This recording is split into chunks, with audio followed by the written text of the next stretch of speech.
Tu viens de cliquer ? Reste connecté. Radio Rec. La web radio étudiante de Marne-la-Vallée. www.radio-rec.org.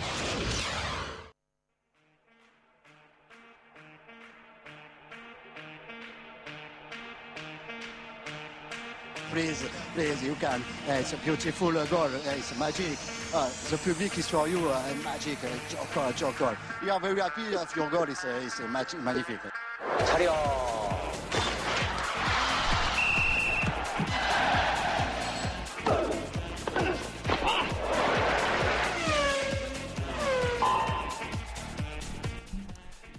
Bonsoir à toutes, bonsoir à tous et bienvenue dans cette nouvelle édition de cette formidable émission qui est Score Plus cette fois. Et nous sommes le vendredi 14 décembre, il est 20h30 et c'est votre rendez-vous hebdomadaire, enfin bi-hebdomadaire de football.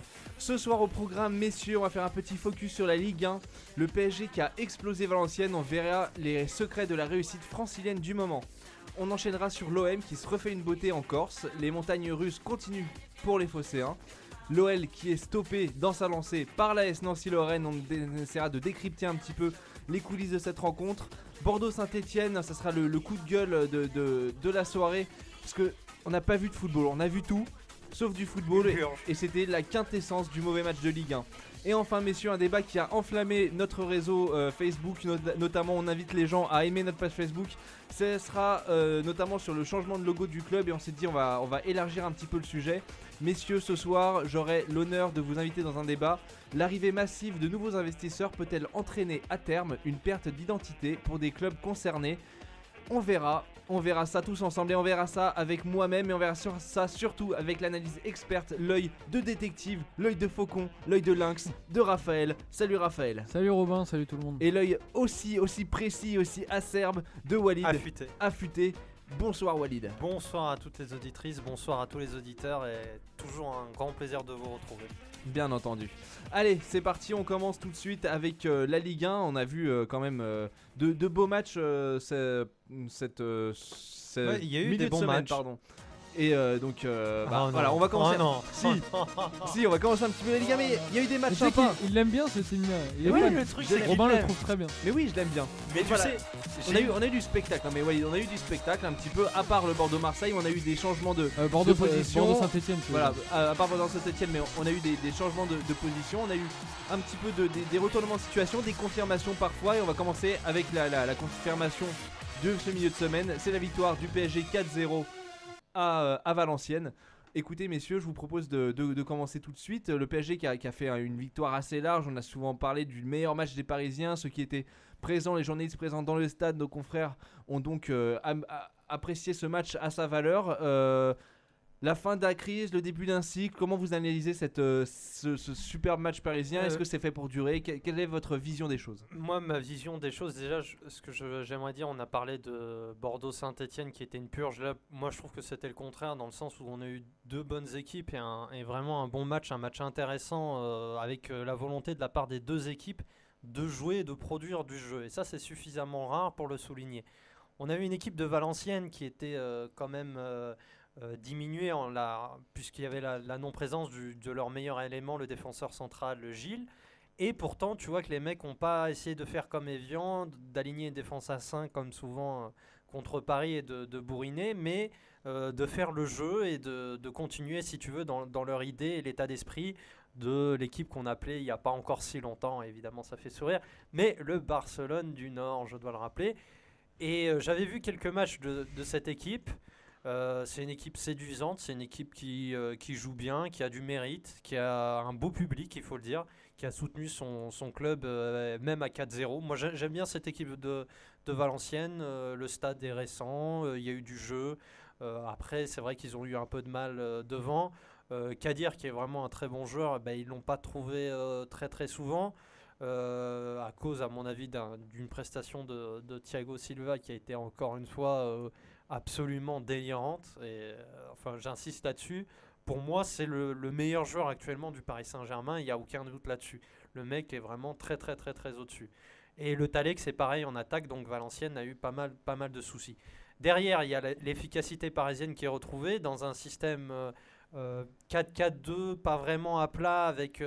alors j'ai un peu de mal avec le système. En fait surtout vis-à-vis du positionnement de Pastore, si tu veux, qui me fait moi un peu penser, si tu te souviens un peu au poste auquel jouait Zidane à la fin de sa carrière, c'est en faux meneur de jeu sur un côté et qui repique très très souvent dans l'axe en essayant de produire du jeu. On n'a pas encore retrouvé le grand Pastore, mais c'est pas mal du tout. Il rate encore des passes faciles, mais c'est quand même bien moins dramatique qu'il y a 2 mois.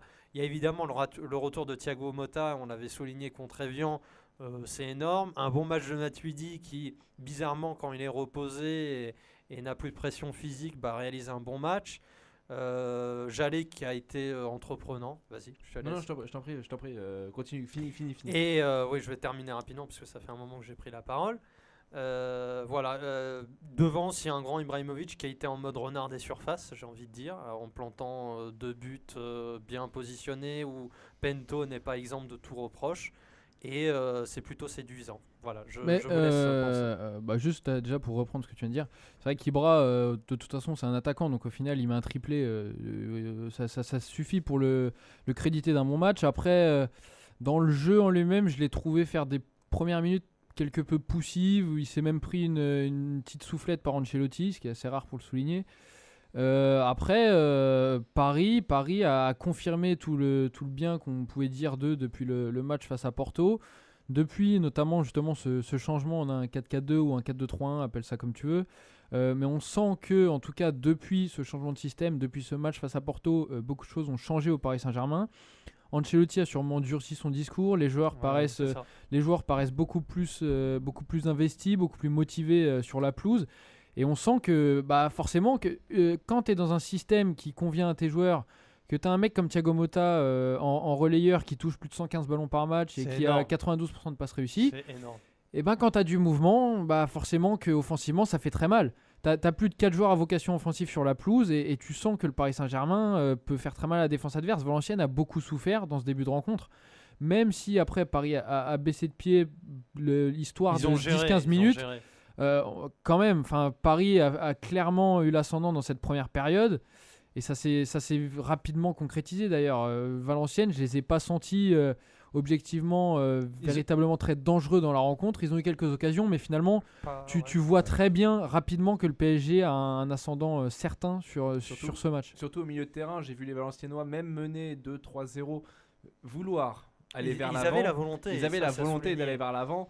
Je pense que c'est une des raisons pour lesquelles tu en parlais des supporters. Les supporters sont restés et sont restés. Mais même c'est une constante à Valenciennes, tu vois. Ouais, c'est une constante, mais tu vois, il y a un certain état d'esprit. Je veux dire, beaucoup d'équipes auraient à partir de la deuxième minute auraient fermé. Ils l'ont pas fait. Ça a joué dans leur défaveur, surtout face à un milieu qui est aussi puissant que le milieu parisien. En tout cas, dans un niveau Ligue 1, ça reste très très bon.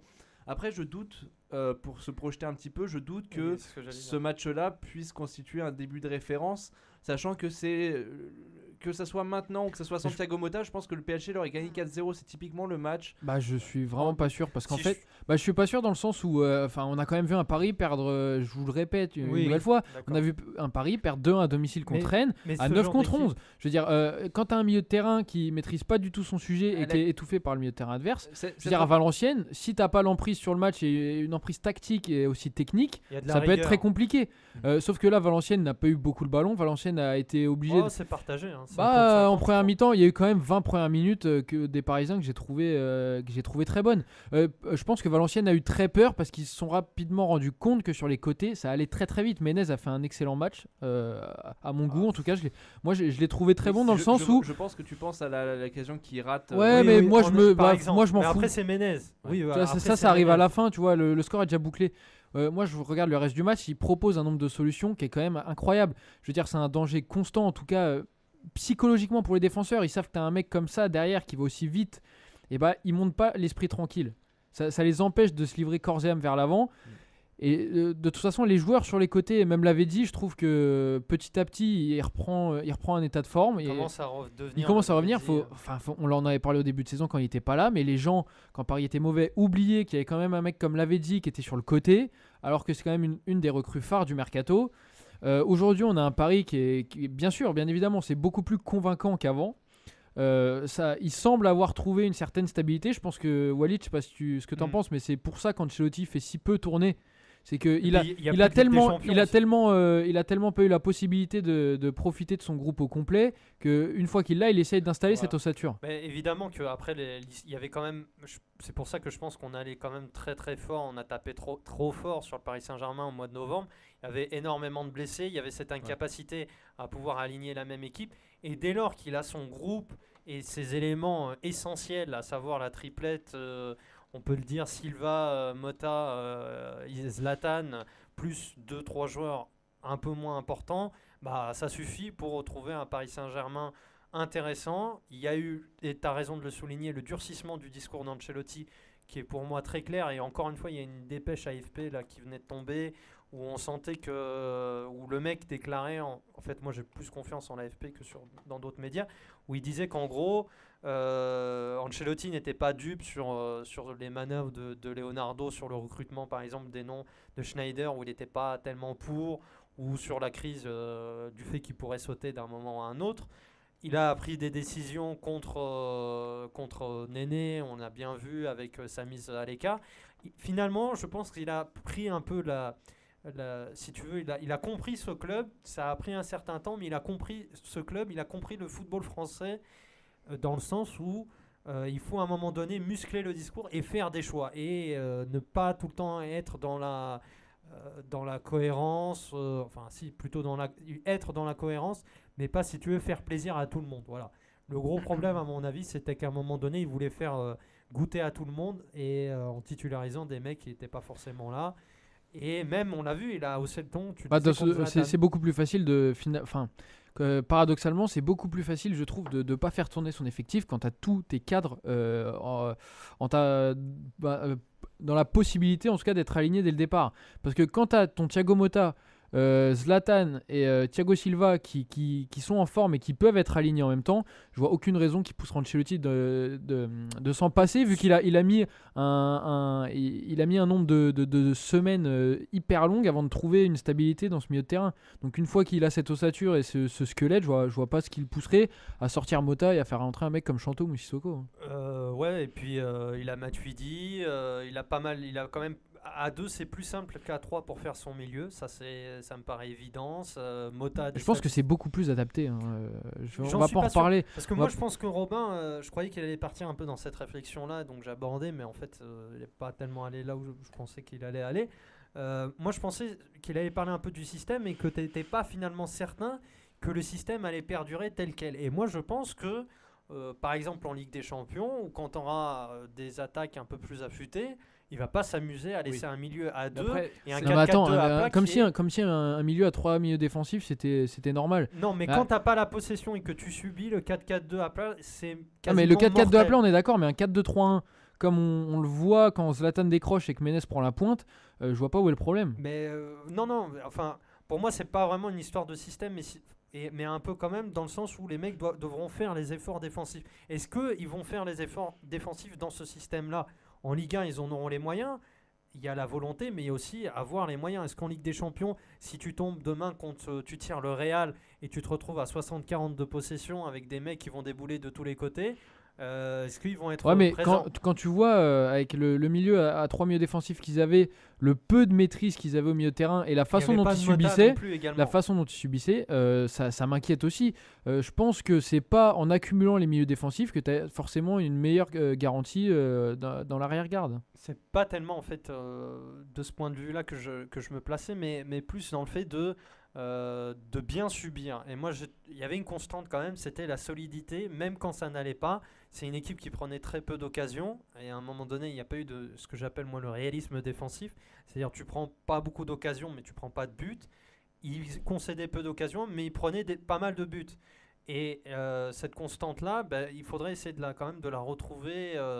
Et on voit qu'effectivement, quand tu prends pas de but, tu perds pas de match. Ça me semble évident. Pour moi, le motif d'espoir pour Paris en Ligue des Champions, c'est, tu en as déjà parlé, mais c'est quand même un défenseur central de classe mondiale. Thiago Silva, il m'a encore une fois impressionné.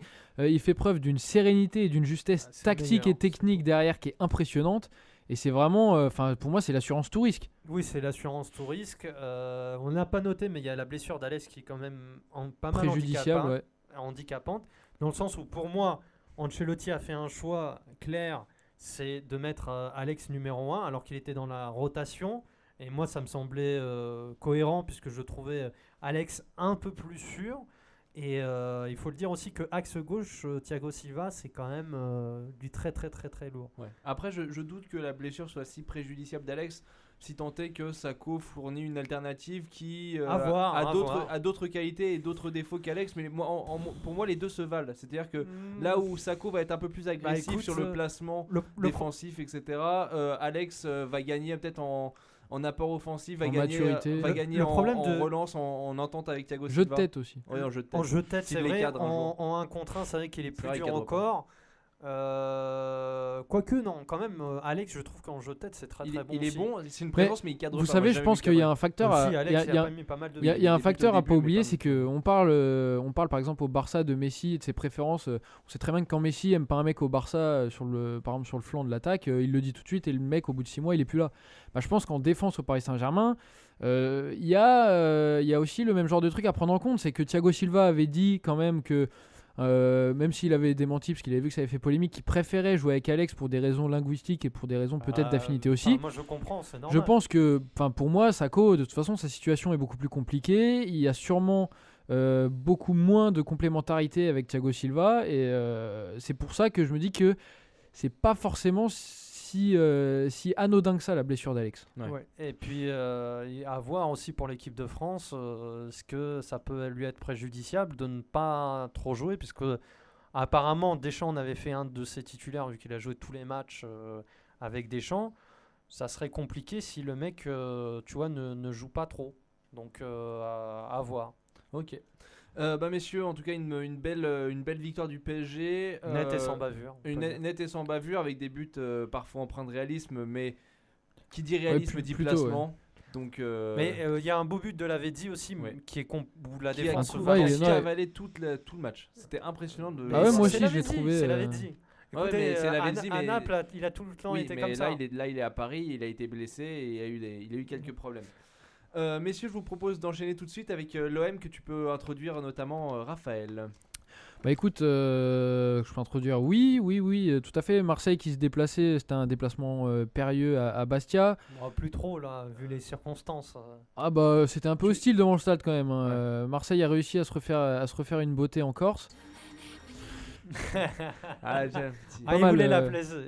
Je voulais la placer. L'adaptation, mais il est opportun, notre technicien.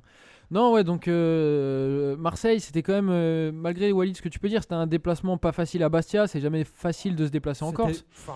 Parce qu'au final, il n'y a personne dans le stade, mais devant le stade, tu as plusieurs centaines de personnes avec un écran géant, tu as 2000 fumigènes et 350 000 bombes agricoles. Donc, même quand tu es sur la pelouse, tu les entends. Hein. Ça te prend un petit peu aux tripes. Et parlons du match. Après, parlons du match, tu as raison. Rentrons dans le vif du sujet. Concrètement, pour aller droit au but, je pense que Marseille a mérité amplement la victoire. Le meilleur a gagné, même si sur la fin de rencontre, on peut toujours se demander, c'est comme tout le temps avec Marseille en fait. À 2-0, tu te dis, bon, ils ont fait le plus dur, ils ont mis ce penalty, a priori l'écart est creusé, après ils prennent un but où Morel, encore une fois, est fautif d'un marquage des plus laxistes, j'ai envie de dire. Et du coup, tu te retrouves pendant un gros quart d'heure à trembler parce que tu as 2-1, que t'es pas à l'abri et que tu es l'Olympique de Marseille et qu'en une semaine, en gagnant 2-0, tu t'es fait revenir à 2-2 deux fois d'affilée. C'est ça. Donc forcément, Marseille a eu peur, mais Marseille, je sais, sur les 90 minutes, je trouve ça largement mérité. Marseille a beaucoup plus joué au foot sur une pelouse qui favorisait pas forcément la chose. D'ailleurs, c'est un des problèmes. D'ailleurs, faut le noter parce qu'avec Bordeaux, entre Bordeaux et Bastia, on reviendra dessus, mais c'est quand même très très préjudiciable pour le spectacle. Normal, ouais. Mais on a vu un Marseille, c'est Dr Jekyll et Mr Hyde, si tu veux, au Vélodrome contre Lorient. C'était le Marseille des très mauvais jours. Mais bizarrement, c'est celui qu'on voit à domicile finalement. Parce qu'à l'extérieur, hormis cette défaite sévère à Valenciennes, on voyait quand même un Marseille assez solide qui proposait du jeu. Notamment, c'était à Nancy. C'est pas forcément une grande référence, mais Marseille avait fait une première mi-temps de grande qualité.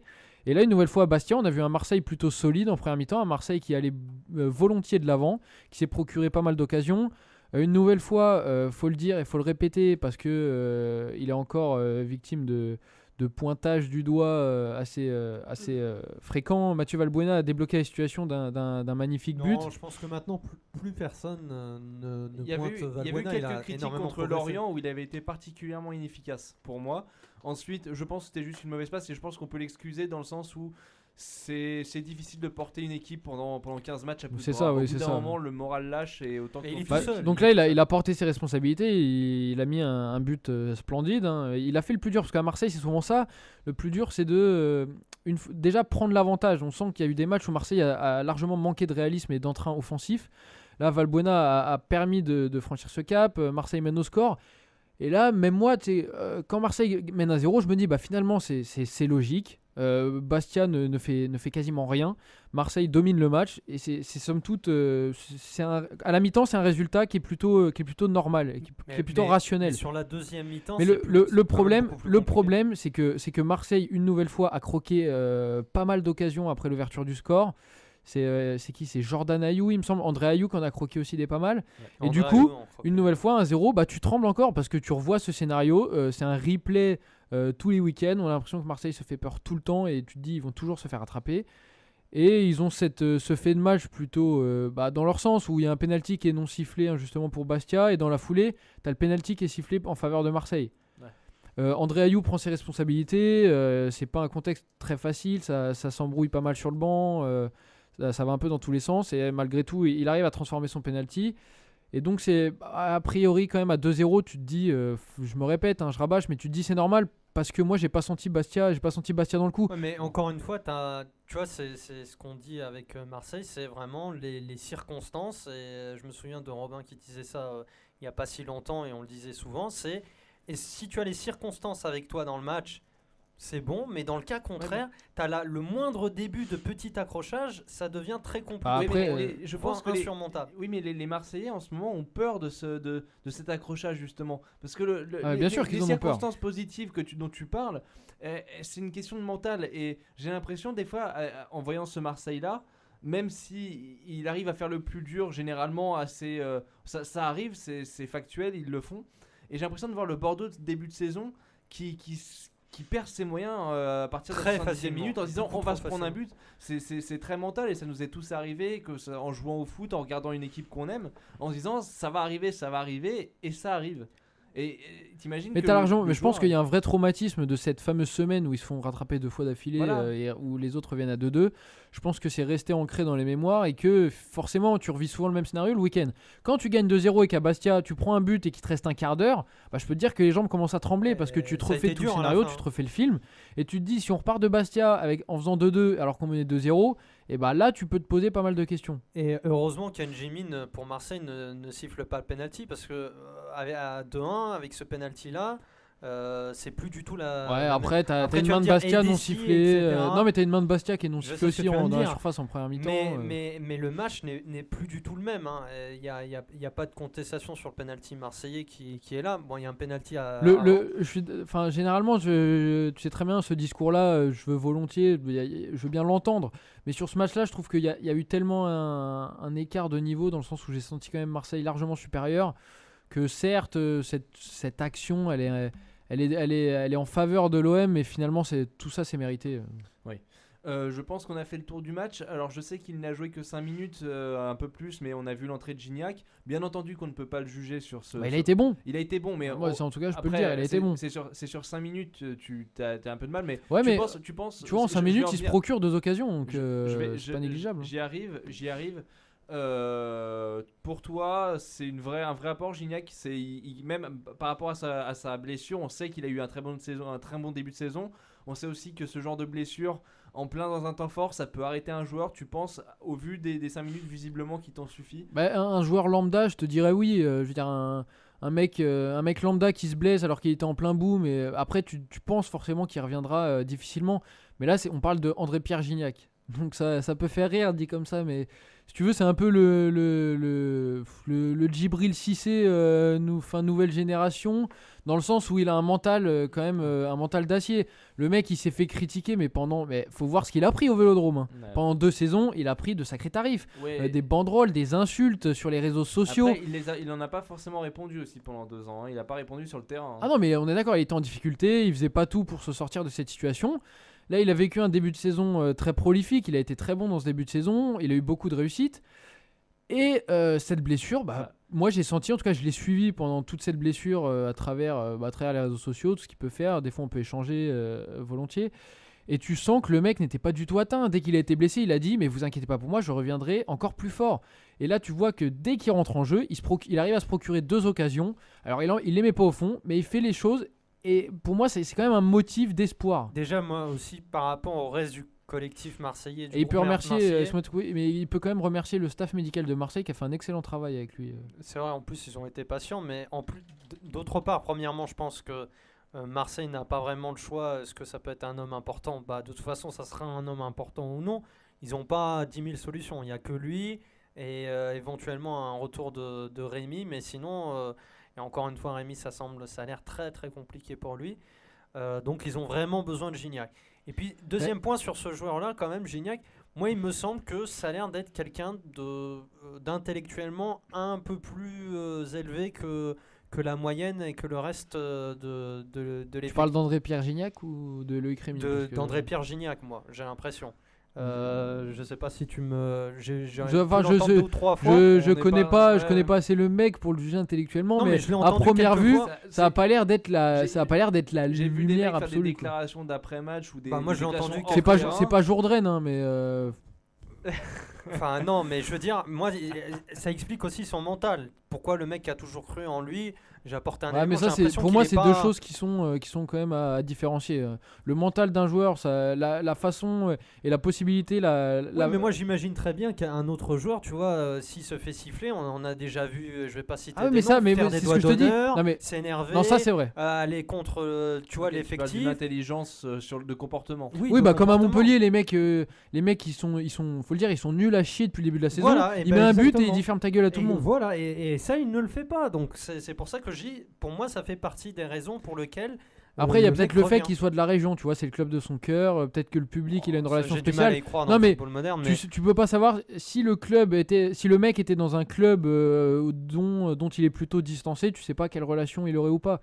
Mais oui, là, sur ce fait-là, t'as raison. Il se fait beaucoup critiquer, il a jamais répondu. Voilà, c'est ça que je veux dire. Par rapport à Montpellier, c'était un bon exemple que tu citais où les mecs font des doigts, demandent au public de se taire dès qu'il y a un début de sifflet. Le mec s'est accroché, il a le mental et il a la mentalité pour, je crois. Après, pour Loïc Rémy, le problème, c'est que c'est un joueur qui joue beaucoup sur le mental. C'est-à-dire qu'il faut qu'il sente que le club lui fait confiance et que les dirigeants lui fassent confiance.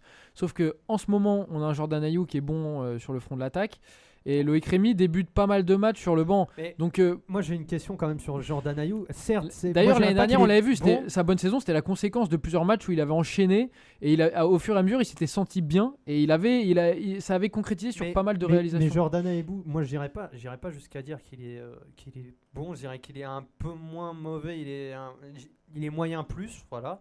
Mais est-ce que tu vois vraiment à long terme Jordan Ayew mener l'attaque de Marseille ? C'est juste inimaginable. À la limite, André-Pierre Gignac, on l'a vu en début de saison, ça réussissait bien avec les 6 victoires consécutives. Loïc Rémy qui reste, quoi qu'il arrive, un bon joueur, et moi je continue à le penser. Mais Jordan Ayew, même techniquement, le frère je veux bien, mais moi j'aurais toujours du mal avec le mec. Non, le mec on est d'accord, mais techniquement Jordan Ayew il est quand même pas mal à l'aise avec ses pieds, hein. C'est un peu un faux procès de lui faire celui-là. Après que tu remettes en cause son attitude, je suis complètement d'accord avec toi. Loïc Rémy au top de sa forme, il n'y a pas photo. Mais il l'enterre, mais oui, il n'y a pas photo. Donc si tu fais un pari sur l'avenir, non mais d'accord, mais si c'est pour que en mettant Rémy tu enchaînes 10 matchs sans marquer. Toi, tu t'imagines dans 3-4 ans Marseille mené par Jordan Ayew mais c'est pas le problème. Je te dis là à l'instant T, je suis pas dans la tête de Bob. Si Rémy n'est pas en forme, si Rémy n'est pas en confiance et que tu as un Jordan Ayew qui est plutôt bon en ce moment, Jordan Ayew, je veux bien lui jeter les pierres quand il le faut, quand c'est légitime, mais en ce moment il est bon.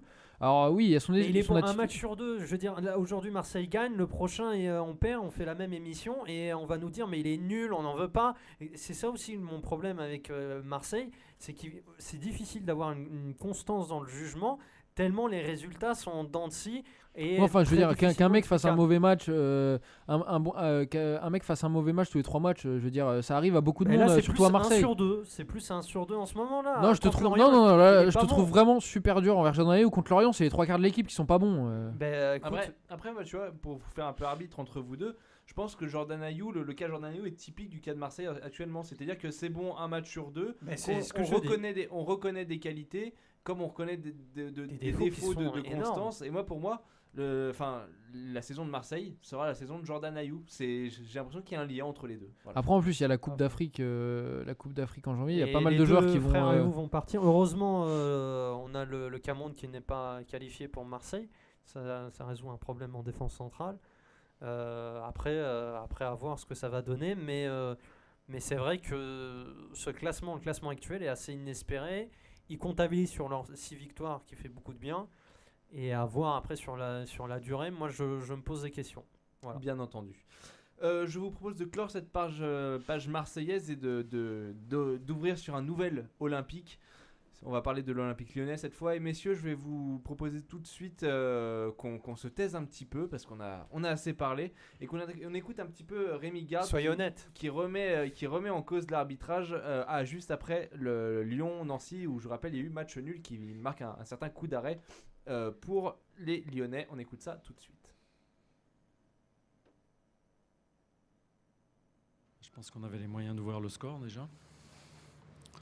S'il y a un penalty qui nous est sifflé logiquement, je pense que c'est le tournant du match. Parce que quand on mène ici 1-0, on n'a jamais perdu. Donc voilà, je pense qu'on avait les moyens de gagner. Et que ce soir, on nous a empêchés de gagner. Il y avait déjà des absents au départ, même si ceux qui sont entrés dans l'équipe au niveau de l'attitude ont fait ce qu'ils avaient à faire. Je crois qu'on a été un peu moins bien dans le jeu parce que les automatismes ne se trouvent pas comme ça aussi facilement. Et bon, il y a eu quand même pas mal de contretemps à nouveau dans ce match. J'étais obligé de sortir Alexandre Lacazette sur blessure aussi à la mi-temps. Donc Anthony Réveillère, donc ça faisait beaucoup. C'est pour ça que bon, quand on ne peut pas gagner les matchs, quand on n'est pas aidé ou quand on n'est pas simplement arbitré normalement, je me permets de le dire parce que c'est très rare que j'intervienne sur l'arbitre à la fin du match, mais j'entends beaucoup de commentaires sur les arbitres. Donc moi aussi, je le dis, voilà, que je trouve que c'est relativement dommage de ne pas être arbitré normalement. Je sais qu'il y a des gens qui se sont plaints il y a quelques temps qu'on a vu beaucoup de pénaltys, qu'on fait circuler cette information. Bon, si on mérite des pénaltys, ce soir on méritait d'avoir un pénalty, il faut les siffler, voilà, tout simplement. Et j'espère qu'à l'avenir, on nous les sifflera où que ce soit. Et dès le prochain match. Bon, alors On comprend tout à la fin en fait. Voilà, non mais ça fait beaucoup rire. C'est comme un livre. Ça fait beaucoup rire Walid. Rémi Garde, est-ce que c'est légitime véritablement Walid? Je te pose la question. Est-ce que c'est légitime cette remise en cause de l'arbitrage ou est-ce que c'est pas un petit peu une manière un coup de com pour engueuler l'arbitre et pas ses joueurs pour une équipe qui est première du classement C'est plus que ça. d'avoir pas su battre le 20e? Pour moi, c'est une façon de prévoir et de préparer le match de dimanche au parc. Voilà. Où il a peur justement que l'arbitre fasse un arbitrage pro-parisien et du coup tu l'entends dans tout son discours mais c'est complètement aberrant. Surtout sur le match en question, c'est je sais pas s'il a mais oui, vu le surtout match. que je vois pas où est le problème. Si Lyon après prend 2 rouges, se retrouve à 9, il n'y a pas de scandale, je sais plus qui Il y a fait une faute. Umtiti Voilà. dans la surface. S'il se retrouve à 9 contre 11, il n'y a pas... D'ailleurs Lotiès il a pété les voilà, plombs. non mais oui, voilà, donc il n'y a pas de problème, non, c'est son équipe qui a déjoué. Il raconte un peu n'importe quoi quand il dit oui, il y en a qui qui nous reprochent qu'on ait beaucoup de pénaltys, mais qui a dit ça? Moi j'ai entendu personne dire ça. J'ai regardé à gauche, à droite, j'ai pas vu quelqu'un dire que Lyon avait Non, beaucoup de peut-être pénaltys. qu'il faisait référence, je sais pas. Non mais quand À qui il fait référence dans ça? peut-être que quand il dit on, c'est globalement il dit peut-être on sifflait trop de pénaltys en Ligue 1. Tu sais, je me suis dit ça Non, parce qu'il y en a eu beaucoup de sifflets. Il a dit chez nous à Lyon on nous siffle beaucoup de pénaltys pour nous. Mais qui a dit ça? J'ai personne, cherché, mais je pense que personne n'a dit ça. C'est un gros coup de com purement subjectif et qui ne vise Tu crois qu'à. que Jean-Michel Aulas a dicté ses paroles? Je pense qu'il a même pas eu besoin, tu vois. En plus, il s'est calmé, Jean-Michel Aulas, il faut le dire. Sur les sorties, il a arrêté de faire le fond. Maintenant, il a arrêté de le dire et il fait passer le message par quelqu'un d'autre. Tu vois, c'est beaucoup plus subtil. Il est fort, hein, Jean-Michel. Notre ami Garde nous disait Niche. que il parlait pas trop de l'arbitrage, mais si tu te souviens bien, l'année dernière, le match contre Paris, le 4-4, il me semble. Ils finissent tous pour voilà. en parler de toute façon. Ils disent, On l'a vu avec soyez, Leonardo. avec sa fameuse phrase, soyez honnête, 4 changements, ça fait 3 minutes, ou j'en sais rien, ou quelque chose de ce genre. Il avait compté les secondes. Voilà. Alors que bon, la règle, c'est le temps c'est le temps minimum de temps additionnel. Donc quand on dit 3 minutes, c'est 3 minutes minimum. Si c'est 3 minutes 30, c'est l'arbitre qui décide. Enfin bref, il est assez coutumier du fait. Et là, sur cette sortie, c'est totalement du délire. Et ça serait vraiment... Tu vois, ça finalement, on en rigole. Mais s'il se passe une couille dans le match, si par le malheur, il se passe quelque chose dimanche, je pense qu'on va parler du match de dimanche. Ah oui, voilà, s'il y a un, Mais s'il y a alors un là, penalty c'est, sifflé pour Paris à la 85e, qui est un peu plutôt le litigieux. contraire, à mon avis. Enfin, oui, il y a ça, mais Je s'il y a pense- le contraire aussi, le mec Ah va oui, dire d'accord. oui, mais il a déclaré ça, vous avez bien vu, il a essayé d'arranger Monsieur Déstabiliser Gauthier, l'arbitre. qui est aussi... Non, mais je pense que dans tous les cas, ça n'apporte rien à la Ligue 1. Au contraire, ça va poser des problèmes. Parce que, comme le dit Walid, dimanche prochain, on a un match avec beaucoup d'enjeux qui va être diffusé à 21h sur Canal, que tout le monde va regarder. qui sera une affiche. Et hein. ça va être scruté, c'est-à-dire que chaque ralenti, on va l'analyser. Et ça n'engrangera que de mauvaises choses. Et du coup, on Mais parle si- pas du match. Messieurs, voilà, laissons la projection pour le futur et concentrons-nous un petit peu sur le match. On a vu une équipe lyonnaise qui était dominatrice, qui a eu une grosse possession de jeu, qui a réussi pas mal de ses passes. Walid, c'était quoi le problème? C'était l'efficacité, c'était la capacité Effectif, de Il y a, passer il y a les pas lignes. mal de blessés, il y a pas mal de retours de blessés, Lisandro qui va revenir, une équipe fatiguée, je pense Malbranc qui est vraiment fatigué, ils ont des blessés.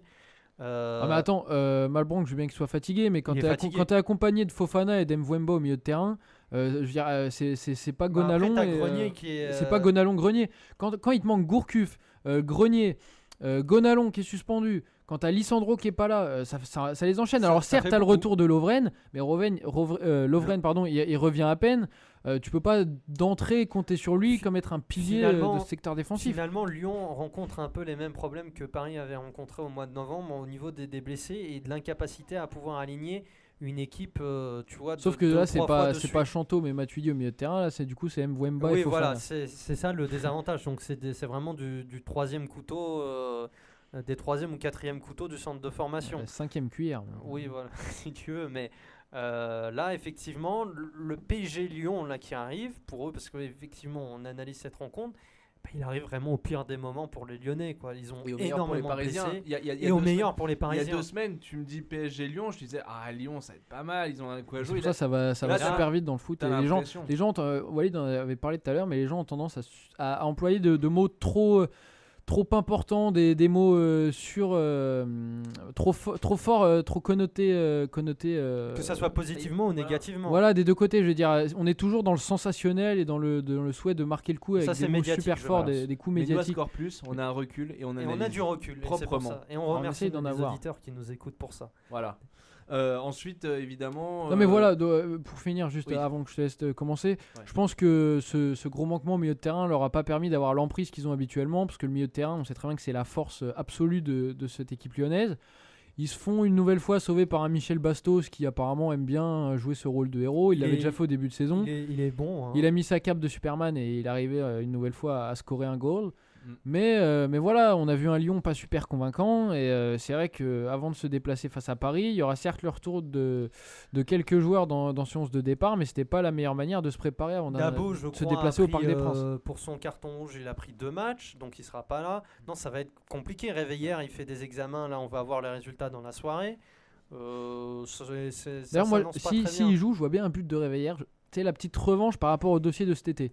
Au transfert bloqué au dernier moment. C'est un mec qui marque combien de buts Non, mais tu sais, sur un corner de la tête, justement. Raison de plus. Il avait failli marquer un but sur une belle pénétration contre Saint-Etienne. Ah oui, contre Saint-Etienne, je m'en Non, souviens. mais raison une de frappe plus, tu vois. Je proposée. me dis, le mec est un peu revanchard. Peut-être que le signe du Je sais destin. pas s'il est trop. Réveillère a-t-il du caractère? Ce sera l'objet d'un prochain débat. Mais mais- apparemment, oui, parce que apparemment, c'est quand même un des mecs dans le vestiaire qui pousse de belles gueulantes. C'est déjà une stature dans le sens où c'est le Je te vois mec faire le- la grimace. Je crois que Oui, c'est oui. le mec le plus vieux à Lyon, si je me trompe Ouais, pas. c'est un cadre. À part il a vécu évidemment le le- copain. à part notre ami Vercoutre qui est là depuis très très longtemps. Mais Vercoutre, ouais, Le seul Réveillère, joueur de c'est- foot qui s'est pris plus de cartons rouges en étant sur le banc que sur le terrain. Ouais, ouais. Bravo Rémi. Non, et puis là, voilà, ce match-là, et l'ancien vert, l'ancien Stéphanois Gomis n'a pas réussi à faire la différence. Une fois n'est pas Lui coutume. aussi, il commence à fatiguer. Non, bah Ouais. ça y est, premier Ça, match, c'est- il marque pas, il commence à fatiguer. C'est Non, c'est normal. vrai, si, non, mais j'ai l'impression Non, dans ses mais courses. C'est normal. Bon. Mais j'ai l'impression qu'il On- fatigue. de toute façon, on verra tout ça sur le penalty qu'il marquera à la 85e qui sera trop généreusement accordé à Lyon, contre Paris. On enchaîne, messieurs, avec un petit coup de gueule. Je doute qu'on va parler du match parce que c'était très très pauvre.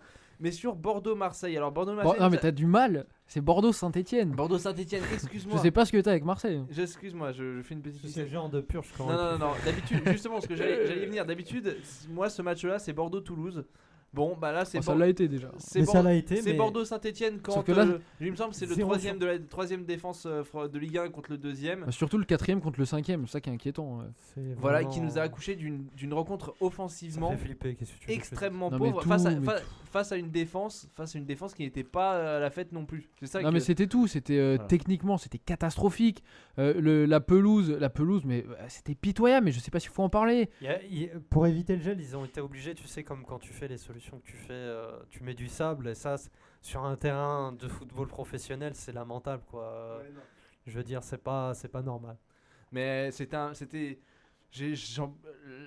la première mi-temps c'était long, je sais pas vous messieurs. Moi, je vais être C'était honnête. long. Écoute, je vais être honnête. La avec version les longue du auditeurs. Seigneur des Anneaux. J'ai abandonné au bout d'une demi-heure. Ouais, je suis resté. Non, avec Robin, figure-toi qu'on s'est même contacté parce qu'on s'est rendu compte.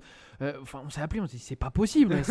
C'est nul. pas Bordeaux-Saint-Etienne qu'on regarde là. Le pire, à mon avis, le pire du pire, c'est Bordeaux qui a été, surtout à domicile, c'est inacceptable. Je pense que la cerise c'était l'entrée de David Bellion. Là je me suis dit bon c'est bon je peux dormir, c'est pas de souci. Non mais tu sais que j'étais au téléphone justement avec un ami, c'était en fin de match, vers la 88e.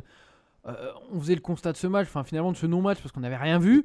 Et là on voit Gouffran tenter une frappe, petit moment d'exaltation peut-être, et au final c'est une vieille frappe écrasée, toute pourrie, qui passe à 3 mètres du impressionnant le poteau. nombre de ralentis pendant le match, tu sais où le gardien se met sur un genou et met les mains en dessous, tu sais pour capter la balle. Mais il ne s'est rien passé. Ouais. Et on en rigole, mais je trouve ça grave pour le spectacle. Je veux dire, des mecs ont payé 40 € leur place pour aller voir ce match. Non, Ils mais ont rien vu. c'est pas tellement Ils ça. ont rien vu. C'est Mais- pas une question de ils ont payé un truc, on doit les rembourser par le jeu. Mais non, c'est- non, pas les c'est une question question mais de- c'est une t'offres question de quelque chose faiblesse d'envie. technique. Et C'est une question de faiblesse technique. il y avait rien, on n'a rien vu. Techniquement, c'était nul. Le nombre de passes loupées, c'est pas possible à ce niveau-là. Ouais. Il y a un manque d'engagement, il y a un manque d'envie d'aller vers l'avant. T'as l'impression que les deux s'étaient mis d'accord pour aller chercher le match nul. Non, même pas. Je pense que Saint-Etienne voulait rattraper l'affront. Bah oui, en contre faisant Lyon. match nul justement. Ils se sont Non. dit on va à Bordeaux, si on prend nul, c'est Non, pas non, mal. Je pense vraiment qu'ils voulaient gagner. Sauf Non, qu'ils mais sont- attends, non, ils sont tu- dans me dis- l'incapacité. Ne me dis pas qu'ils voulaient gagner Si, sur je ce pense- match-là. Mais ils ont joué à 8 derrière pendant tout le match. Mais Tu gagnes comment en sauf faisant que ça? C'est Saint-Etienne et il faut qu'on arrête un peu avec la hype de Saint-Etienne. Ça rétablit un certain nombre de choses. Les mecs ont toujours joué comme ça. Ils ont gagné au Parc des Princes, on a fait un truc. Ils ont joué de la Mais même là, façon. tu C'est critiques pareil. l'équipe RMC, mais tu Contre fais du Lyon. l'équipe et du RMC. Ils ont pas toujours joué comme ça dans le début de saison. Mais Il y a ils eu ont des été matchs, comme ça. il y a eu des matchs où c'était largement mieux. C'était un jeu beaucoup plus Évidemment, léché avec un ça milieu de pourrait- terrain beaucoup mais plus ça reste- à l'aise. L'ADN de Saint-Etienne, ça reste une équipe de contre, de mecs qui ont Et besoin alors d'espace. t'as le droit de changer. Je pense que le départ de Rocheteau dans les années 80, Non mais je pense beaucoup, t'as le droit de changer à mon avis. Enfin tu vois Clément il mettait des super balles en profondeur pour Aubameyang Mais etc. Clément, c'est Et toujours aujourd'hui, été ça- le même joueur. Écoute, Clément, moi je le connais parfaitement. Il était à Paris. il l'a vu débuter en U13. hein. C'est toujours le même joueur, si tu veux. Le mec, il a énorme, il récupère un nombre incroyable de ballons, mais pour se projeter vers l'avant, c'est pas le mec, c'est pas Jérémy Clément, c'est pas sa mission. Sauf que les mecs, les Gradel et compagnie qui l'entourent, c'est pas les Guy Lavogui, etc. Ça reste très très moyen. Devant, moi, il y a un mec que j'aime bien à Saint-Etienne, je l'ai jamais caché, c'est Pierre-Emerick Aubameyang. Moi, j'ai jamais pensé qu'en pointe, c'était vraiment le poste pour lui. Il a plus besoin d'être soit en soutien, soit sur un côté pour dévaler un peu d'espace. Et après, c'est compliqué. Enfin, ça, c'est le mythe du mec rapide que tu mets sur un côté. Non, mais là c'est. Il a beaucoup plus de finition et je pense que son placement axial est. j'en suis pas Je trouve qu'il s'est beaucoup amélioré, moi, sur Il ce de ce point de s'est vue-là. amélioré, mais tu verras, c'est pas pour Mais moi tu vas une pure mettre pointe. qui hein. Tu vas mettre qui Tu vas Bah, pas c'est mettre. ça le problème. Tu vas Bah, pas non, mais là, Brendao, non, mais bah tu si, rigoles, mais il y a malheureusement, Brendao il y a qui que est. Mais pourquoi, Brendao. malheureusement, mais Mais non, ce mec-là, c'est pareil. J'ai l'impression justement, il est tributaire Non, mais d'une attends. pensée Là, je te parle- publique je te parle- qui je te parle est fondée sur des accusations qui avaient été complètement, qui ont d'ailleurs été discréditées devant la justice. Et ce mec-là, il a une image qui est complètement pourrie. Ah, non, Alors que non, footballistiquement, non. il apporte quand même Alors pas là, mal non. au jeu de Saint-Etienne. L'histoire de la justice, etc. Alors, c'est il a- pas il vrai, apporte- ça Mais ça a rien à voir. joué, tout le monde s'est foutu de sa Attends, gueule attends, pendant attends, des mois et des mois. il a- Tu rigoles ou quoi? Ça apporte à partir du moment où Saint-Etienne joue haut, mais Saint-Etienne en ce moment joue assez bas, et notamment par les trucs par la technique de Christophe Galtier. C'est pas un Brendao, c'est pas un mec que tu vas voir prendre la profondeur, et jusqu'à preuve du contraire, ça a jamais été un mec. Mais justement, Brendao, pour moi, c'est le mec qui t'aide à remonter le bloc. Parce que si tu balances sur Brendao, il arrive à te contrôler la balle dos au but et à conserver. Et il peut servir à gagner du temps et à te faire monter le bloc équipe. Mais c'est ce qu'on Pour avait faire vu quoi Il y a d'ailleurs. trop d'imprécision. T'as vu le match de Bordeaux Mais contre moi Lyon, je trouve que c'est typiquement le genre de profil qui avait manqué à Saint-Etienne. C'est ce mec qui va Contre Lyon, je suis trancher la d'accord. différence. Et je trouve que ça offre une diversité offensive à Saint-Etienne, un profil qu'il n'y a pas, qui est plutôt atypique et qui leur manque souvent parce qu'Aubameyang ça va vite mais c'est léger. Et justement, pour moi, il est trop esselé. Et quand il avait enchaîné toutes ses bonnes prestations, c'est bizarrement quand il y avait Brendao qui était la plupart du temps associé à ses côtés. Ouais. Mais Après, Brendao rentrait, il n'était pas titulaire non plus, tu vois ce que je veux dire. Donc c'était un apport plus qu'une solution définitive. Voilà, après, je sais pas ce que vous en pensez, messieurs, mais ça reste pour moi Saint-Etienne une équipe qui est trop tributaire d'un milieu qui est un peu léger parfois et qui a très très peu de solutions offensives. Pour moi, c'est ça le vrai problème de Saint-Etienne. Oui, voilà. Sauf qu'aujourd'hui, il y a toujours la tromperie des résultats quelque Mais part. là, je pense qu'il y a un vrai problème. C'est un problème de mentalité. Tu vas Mais pas me même faire pas, croire. Tu même vas pas pas. me faire croire que quand il y a un match en Angleterre entre le 15e et le 12e, t'as des mecs qui sont amplement meilleurs techniquement. Regarde, Sauf que là-bas, ils ont la dalle, ils ont envie d'aller de l'avant, ils jouent au foot et ils essaient. Évidemment, Là, lundi- t'avais deux lundi- équipes sur le terrain qui avaient pas envie de jouer au foot. Lundi dernier, on a vu en première ligue Fulham Newcastle qui étaient respectivement 13e et 14e, il me semble. Newcastle est pas bien. Alors, les deux équipes étaient bien, et c'est de bonnes équipes du championnat qui étaient plus mal classées que Bordeaux-Saint-Etienne, mais comparativement, si on regarde proportionnellement, d'accord, Newcastle et Fulham, ça valait un Bordeaux-Saint-Etienne en première ligue d'un Ligue 1, Ouais, mais d'accord. Et les mecs se battaient, il y a eu 2-1, ça allait jusqu'au bout, il y a eu 3 poteaux, il y a eu des trucs, etc. Après, en Il y Angleterre, avait aussi, aussi- t'as des équipes Mais qui après, ferment le jeu. il y a une qualité pas forcément. Fulham, ça balançait devant et ça se contentait d'attendre avec Berbatov. Mais pour moi, l'envie, elle vient aussi d'une certaine qualité technique propre à des joueurs. Et là, il y a des qualités techniques, il n'y en avait pas. Donc à partir du Oui, moment où voilà. tu te rends compte que tes coéquipiers ratent toutes tes passes et que Pourquoi toi-même tu vas t'emmerder tu rates toutes tes passes, pourquoi tu vas t'emmerder? Mais non, Et quand tu regarde. vois qu'en face, Mais c'est j'ai un pareil, contre-exemple pourquoi en tu vas Coupe t'emmerder? de France. En Coupe de France, il y a combien de clubs de D4 complètement pourris avec C'est un autre qui chose. sont pas Je capables parle de d'aligner 10 passes? championnat. Mais je te parle de l'envie. L'envie, elle peut naître d'autres choses. Non, mais Quand tu vois un de tes même coéquipiers pas par rapport à s'arracher, ça, c'est pas les revenir, qui fait une course de 30 C'est- mètres et s'arracher sur Moi, un je tac te pour parle récupérer de le ballon, ça donne la dalle à tout le Je te monde. parle de l'ADN des équipes. Ces deux équipes-là, elles ne font pas le C'est jeu. déterministe, ça. Voilà, c'est Ça veut dire tout à non fait. mais oui, mais c'est déterministe ton truc, Walid. C'est-à-dire qu'à partir du moment c'est un club peut jamais changer. Si, Tu il te peut rends changer. Tu Mais te les rends mecs compte ont décidé de jouer comme ça. Ils ont décidé, les entraîneurs, Gillot et de l'autre côté, j'ai oublié son prénom, notre Galtier. ami, Galtier, voilà, ont décidé de jouer en contre. Ça leur a réussi. Écoute, ils sont, je crois, 4e et 5e du classement. C'est dramatique pour la Ligue 1. le problème c'est que quand t'as deux équipes qui jouent en contre très très bas, Ça donne les matchs qu'on a ça vus donne là. ce genre de match. Ben voilà. Mais Et, c'était et- plus des et à erreurs. contrario, t'as Alors, des et équipes t'as- comme Valenciennes que moi j'ai trouvé bien Ah, mais meilleures. c'est une constance aussi chez eux. Eh oui. C'est une constance. Mais était-ce là véritablement, parce que Saint-Etienne peut jouer plus haut, peut-être un peu moins Bordeaux, mais était-ce là une erreur d'appréciation des deux entraîneurs qui se sont dit ah l'autre équipe va tenter, je me bloque en défense, et à ce moment-là ils auraient dû faire des changements au moins tactiques à la 30e. C'est ça qui a changé. Saint-Etienne n'était pas C'est bon. ça qui a manqué pour moi. Saint-Etienne n'est pas bon, mais moi je reste quand même sûr. Enfin, ils ont pris une claque, si tu veux, quand ils ont perdu contre Lyon, où ils ont fait un peu les malins, etc. On va pas revenir là-dessus.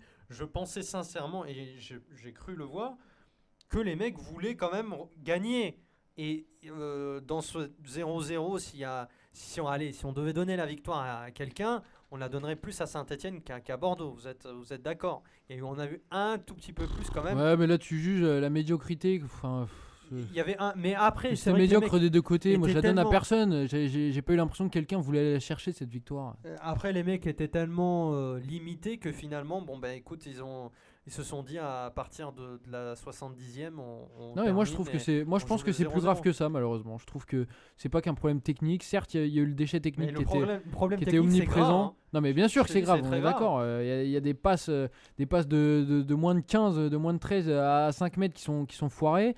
Mais je te dis, quand tu regardes les championnats étrangers, il n'y a pas forcément que des cadors. Tout à l'heure, Robin, tu as pris l'exemple de Fulham Newcastle. Pour moi, c'était pas le meilleur exemple parce que tu as quand même des capacités techniques qui sont pour moi supérieures à Bordeaux-Saint-Etienne. Mais quand tu prends un Swansea QPR, Il y a tu des verras ca- toujours quelque chose de Il y a plus. des qualités techniques supérieures. Tu vois un mec du Cape de Michou Non mais tu vois le mec du Cape de Michou à Newcastle ou à oui, Bordeaux? il y en a Moi pas. j'en ai pas. Il y en a pas. C'est Même, vrai, même c'est QPR, très tu bon. vois, Même il y a des. QPR, ben bien non, sûr. mais il y a des mecs qui. C'est con, Mais avec t'as- la moitié t'as de Julio QPR, César, tu fais toute la Ligue 1. C'est bête, hein. Tu me prends le gardien. Oui, je te prends le gardien. Attends, je te prends le gardien parce que c'est un gros nom. si Non mais tu oui, veux. t'as Mbia, t'as machin. Non mais c'est un exemple, mais ce que je veux te dire, c'est que t'as pas forcément que des cadors. Bordeaux et Saint-Etienne, a priori en première ligue, ils finiraient pas 20e et 19e. Ce que je veux dire, c'est que t'as un problème de mentalité pour moi Par qui est contre, beaucoup là, plus oui. profond. Mais après, je sais pas si c'est Un généralisé, ancrage. mais sur certains joueurs, bon, moi j'aime pas forcément pointer du doigt, mais je pense à des mecs comme Ben Kafala par exemple, où c'est absolument lamentable. C'est-à-dire que le mec a tourné, je sais plus, il venait de Dijon, etc. Là, il passe de Ligue 2 à Ligue 1, il est allé à Caen, il arrive finalement à Bordeaux. Bah, tu te dis, c'est typiquement le genre Et de puis là, match il avait pas je vais Jeannot pour le laisser démontrer- marquer. où Voilà. je vais démontrer des trucs. Et là, le mec ne fait rien depuis un bail, mais rien du tout. Il s'en fout, tout simplement. Ouais, puis après, moi, il a été repositionné en simili milieu de terrain pour faire une excuse pour le fait qu'il marque pas. Non, Bon, il est pas attaquant, il joue au milieu. Ouais, il joue au milieu, c'est pour ça qu'il marque pas. C'est Les pas. Maurice Belay, De toute façon, je l'ai pas vu du match, hein, Ben Kalfala, je pourrais pas Oui, te voilà, dire, il a je été l'ai pas vu, donc, fantomatique. Bon, bref, messieurs, je pense qu'on a assez cassé de sucre sur le dos de ces deux équipes. Je vous propose, avant le débat qui va nous occuper pour cette fin de soirée, je vous propose une petite pause, messieurs. Qu'est-ce que je nous propose ce soir? Jazzy Bass, 64 mesures de spleen. Ah, très bien, Propre, hein? c'est très bien. C'est très bien. Alors on se retrouve dans 3 minutes et 30 secondes. A tout à l'heure.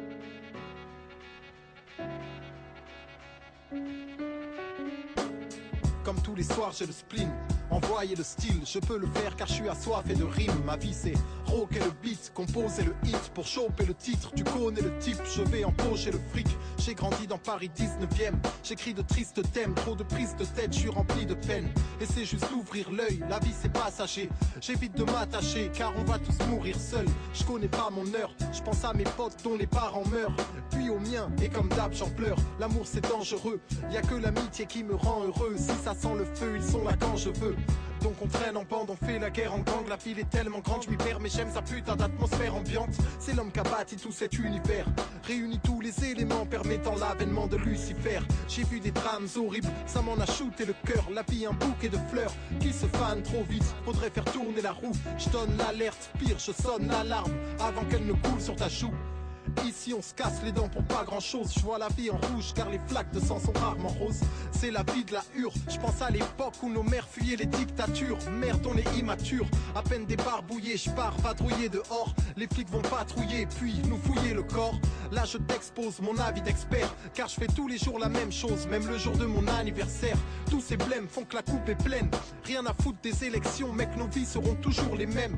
On a le sang chaud, parqué dans des enclos comme des andouilles. Au beau milieu des embrouillés, des sanglots. Je veux un style de vie d'enculé, grosse haleine de clope, faut que j'arrête de smoke. J'ai pas envie de partir en fumée, la santé avant tout. Moi je suis bien qu'en façade, mais depuis que je suis malade, je gratte comme un savant fou. Les enflures gaz dès que je lance une phase. Ferme tes fesses, on est comme des SDF, nous il nous manque une case. Je fais pas de politique, car c'est une mascarade. Avec mes camarades, nous on trouve ça juste humoristique. Pour ta gouverne, sache qu'on gère nos bails. Même si on a le cerveau d'ail, on sera jamais de vulgaires cobayes. Si tu nous escroques, mec, tu vas dévorer le sol. Je rappe et je m'exporte, ma vie c'est sexe, drogue et rock'n'roll. Il faut que je me normalise, que j'arrête de roupiller, de tout oublier et de bousiller mon organisme. C'est ça la vie des jeunes, on a acquis des guns avant même d'habiter seul. Mec, à mon avis c'est chum. Faire l'amour ça n'existe plus. L'amour est mort dans un film de cul, bitch on te pisse dessus. Je veux pas qu'une pute soit la merde, mes gosses, on va te faire les poches. On est en bas à force de perdre des proches. Ouais, la réalité est triste en chialer, nique. Au lieu de chagriner, je l'ai mise dans mon cahier de rime. Je vais disséquer vos corps, c'est comme ça qu'on fait le deuil. Mon sol est jonché de feuilles comme si c'était l'automne. Dès que je suis élancé, tu flippes. Si je sors un album, tu vas dépenser du fric. Je gratte et je développe des pensées multiples. C'est quand j'ai du spleen que je peux déclencher du style. Tu le sais mec, dès que je suis élancé, tu flippes. Si je sors un album, tu vas dépenser du fric. Je gratte et je développe des pensées multiples. C'est quand j'ai du spleen que je peux déclencher du style. C'est quand j'ai du spleen que je peux déclencher du style. C'est quand j'ai du spleen que je peux déclencher du style. Jazzy Bass.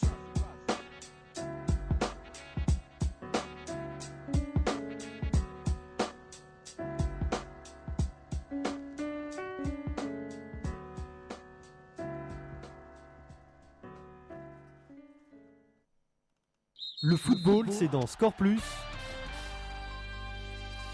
sur Radio Rec. Et on se retrouve tout de suite donc dans Score Plus sur Radio Rec. Il est 21h31 et c'est bientôt l'heure du débat. Mais on vous fait patienter un tout petit peu. Un tout petit peu. On vous aime mais on vous fait patienter un tout petit peu. On fait monter le suspense. Et on va... C'était vraiment un jingle en bois, soit dit en passant. De quoi Celui que t'as mis. Ça lui a pas empêché de rappeler, de dire Score Plus sur Radio Rec. Tout à fait. Exactement. Plutôt... Mieux vaut deux fois qu'une. Voilà. Mieux vaut deux fois qu'une. Je vous propose un petit point classement rapide pour savoir que Lyon est premier avec 35 points. Le PSG avec 32 points. Le Marseille avec le même nombre de points, mais une différence de plus 2 seulement, vu qu'ils gagnent 1-0 et qu'ils perdent 4-0. C'est incompréhensible. C'est unique en Europe. Ce truc du troisième qui a plus 2. J'ai regardé partout les classements en Europe et j'ai pas eu le courage de regarder. Donc Saint-Etienne-Bordeaux, ça n'existe pas. Saint-Etienne-Bordeaux, on en a parlé. Je peux regarder en Zambie, vu qu'apparemment en ce moment c'est un championnat qui est coté. Donc voilà. 6ème Lorient qui a 27 points. Avec une différence de plus 1. Voilà, vive la Ligue 1. Valenciennes qui tombe à la 7ème place. Lille qui est en plein milieu de tableau, 10ème avec 25 points. Qui suit de près Montpellier. Et ensuite, dans le trio des perdants, on a Sochaux. Oh tiens, Sochaux qui est premier relégable, c'est étrange, ça fait longtemps que c'était pas arrivé. Mais je pense qu'ils vont se sauver, parce qu'il y a pire que... Walid a raison, hein, c'est affligeant. Là, j'ai tous les championnats sous les yeux, il y en a aucun qui est à ce niveau-là. Plus 2, 3ème, c'est impossible. Non, même plus 1, 6ème, c'est triste. Bah, par exemple, en Espagne, ça fait plus 33, plus 22, plus 25.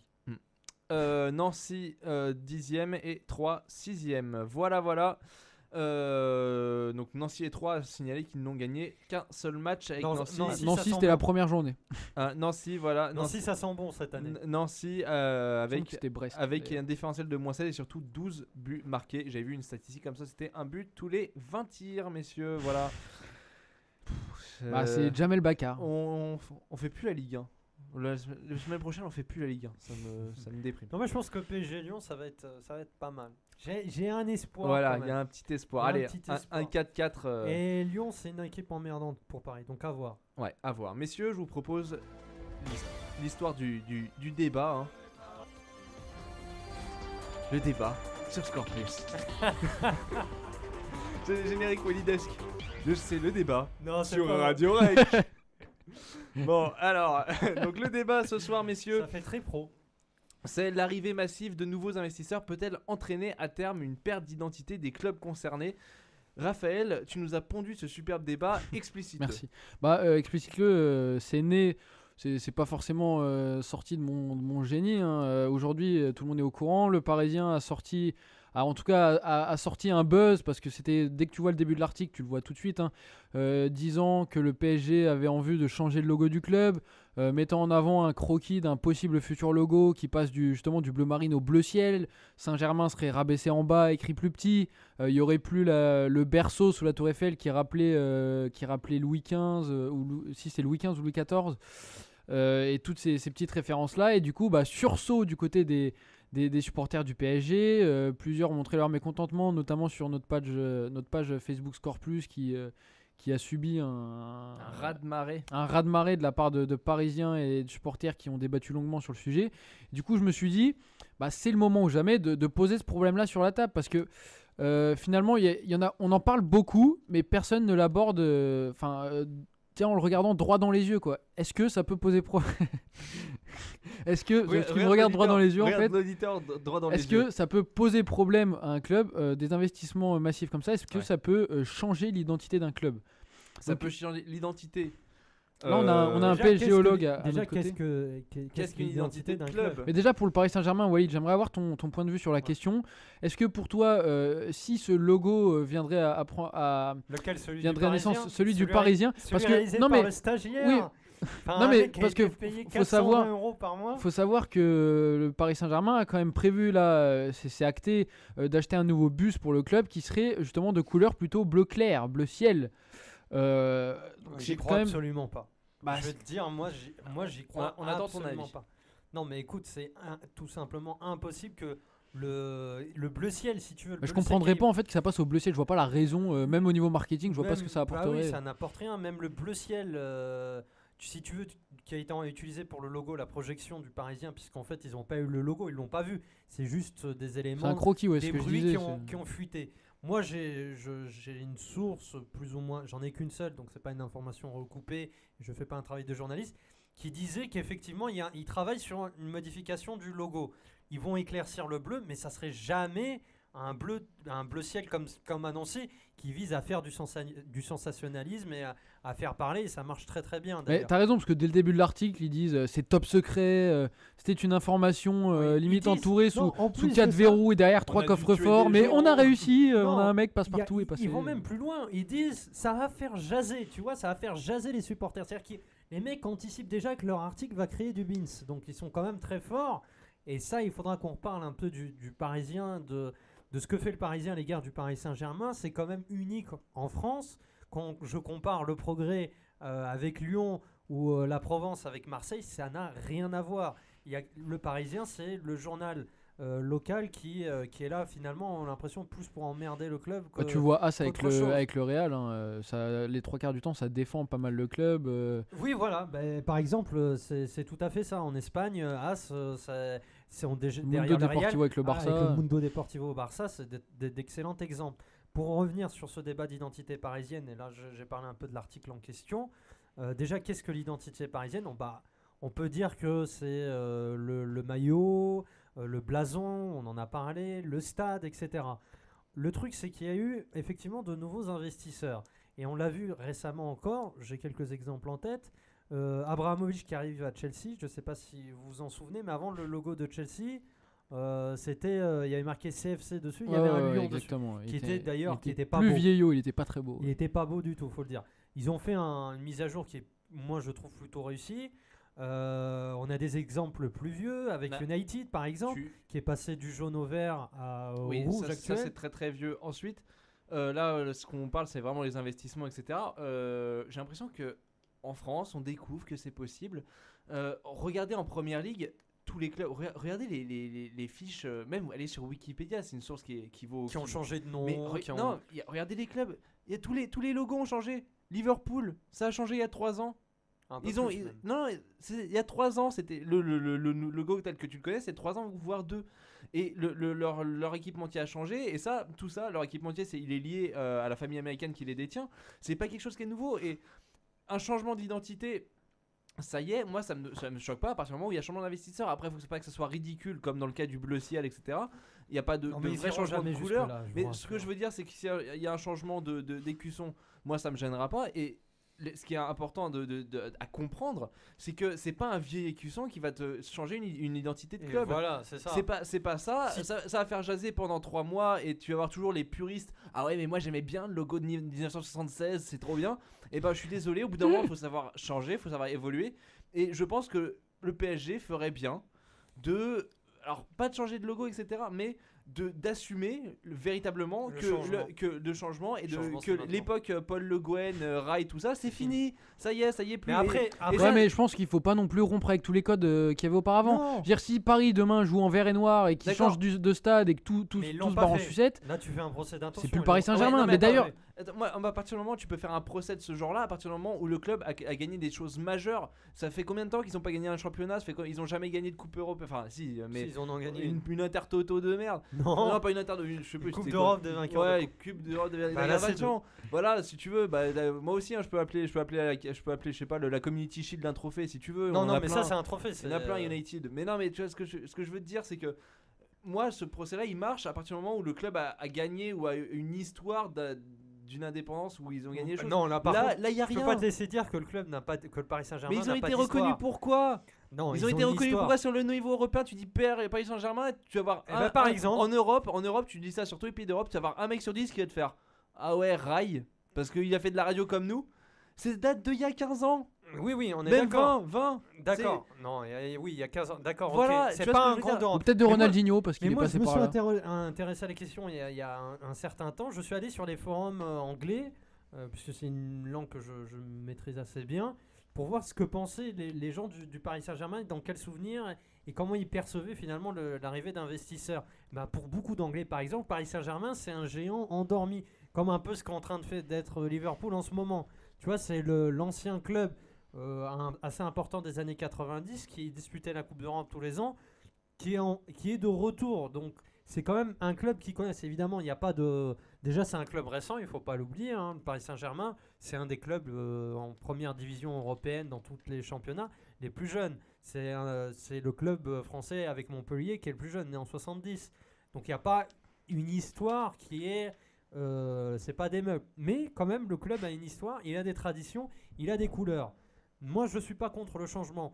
Maintenant, changer pour changer, je suis pas pour non plus, tu vois. Et moi, à titre personnel, c'est purement subjectif. Moi, j'aime beaucoup le blason tel qu'il est actuellement. J'aime la couleur. Le maillot Echter, qui est le maillot du club, c'est un élément important. Même Mais si bien sûr, mais je pense que le jour où le maillot Echter disparaît, mais c'est quand Et même. il a déjà presque disparu, si tu veux, parce que quand Canal+ a repris je vais faire un peu d'histoire. En 91, le Paris Saint-Germain, il a fait n'importe quoi avec le maillot. Il est passé avec des maillots blancs. On a eu des maillots de toutes les couleurs. On savait pas vraiment quelles étaient les couleurs du club. À un moment donné, il y avait la bande sur le côté, sur le cœur, si vous vous souvenez, au début des années 2000. Donc finalement, le maillot Echter, il a été bricolé et à but totalement marketing pour faire vendre des maillots. Et depuis quelques temps, ils sont revenus à un maillot, au maillot Echter des années 80, c'est-à-dire du début de l'histoire véritablement parisienne, quand Paris a commencé à gagner des coupes, des choses. Donc là, oui, effectivement, il faut voir ce que ça va devenir et dans quel intérêt ils vont changer. Pourquoi ils vont changer? Qu'est-ce que ça va rapporter au Paris Saint-Germain? Ils vont changer pour marquer leur empreinte. Et Mais je pense que c'est marquer leur empreinte, mais c'est aussi parce que là, pour le coup, Il y a un but marketing, le but de fond, c'est quand même de minimiser le plus possible l'importance du truc Saint-Germain. Ça, Ce c'est qu'ils vrai. veulent, c'est que le nom, le dénominateur commun, ça soit Paris SG. Dans un futur le plus proche possible.